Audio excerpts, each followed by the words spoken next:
Have you ever wanted to eat, but you hadn't cooked your food yet? Welcome back to Lingoni English. My name's Brian, and in this video, we're going to look at the past perfect and how you form and use it. Let's take a look. Before we continue, I just want to say that in this video, I will be calling it the past perfect. It is the past perfect simple that I'm talking about, not the past perfect continuous.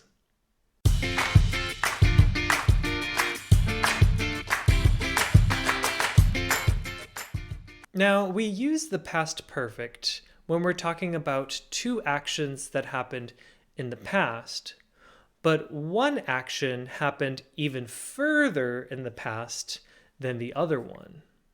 So, for instance, when the patient got to his appointment, the dentist had already prepared her tools. So, the first thing that happened was the dentist had prepared her tools. And then later on, the patient arrived at the appointment. When the patient got to his appointment, the dentist had already prepared her tools.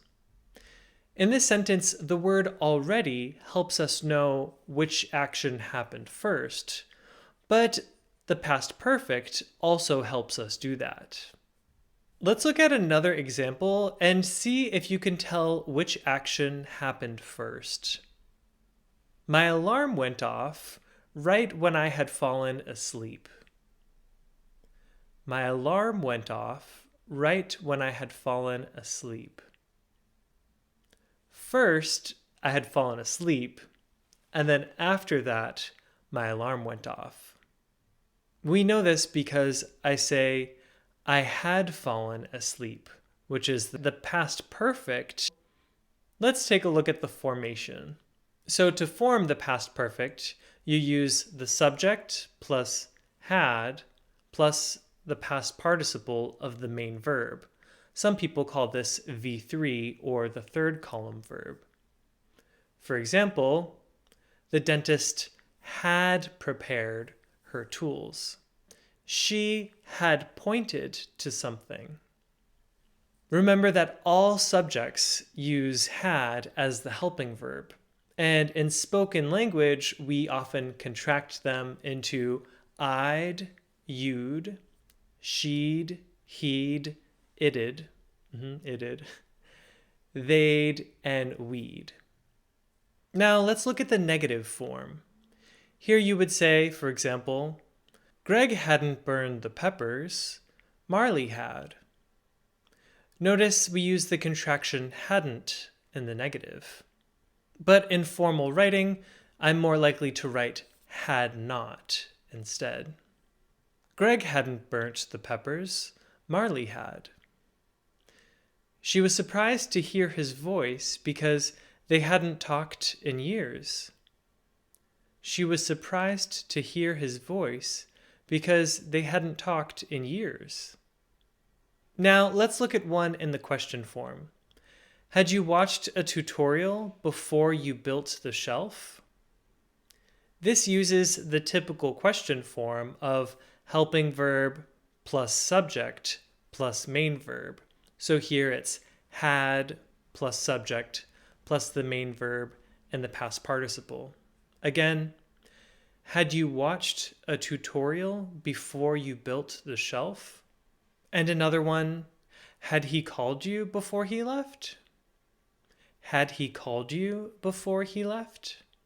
Now here are a few things to note before we go on to practice. Note that we often use the simple past when we're talking about a series of actions that happened in the past. So for example, first, his washer broke. Then he tried to fix it, but he didn't succeed. So he called a repair person to fix it.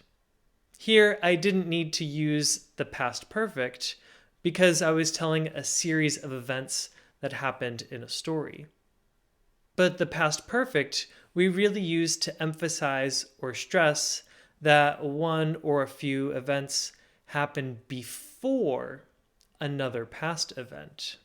And you might notice that native speakers use the simple past a little more when they speak, even in places where in formal writing or in formal situations, they would normally use the past perfect.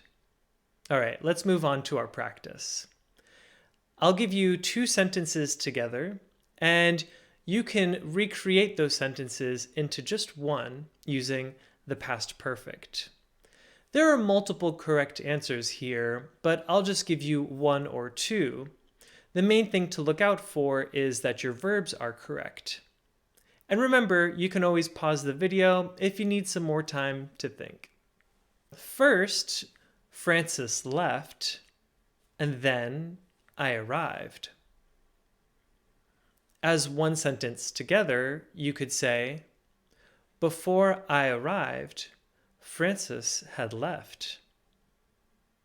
Again, you could say other sentences, but the first thing that happened was that Francis left. So when we're comparing these two actions, we're going to say that first Francis had left, and then I arrived. Francis had left before I arrived. And one more. First, she accepted the job. Then she moved. Together, you could say, she moved after she had accepted the job. She moved after she had accepted the job. Or you could say, she had accepted the job before she moved. She had accepted the job before she moved. And there you have it, the past perfect in English. Now go ahead and practice by writing a couple sentences for yourself in the comments below. Thanks for watching Lingoni English. Don't forget to subscribe and check out our other videos for tips on improving your English. See you there!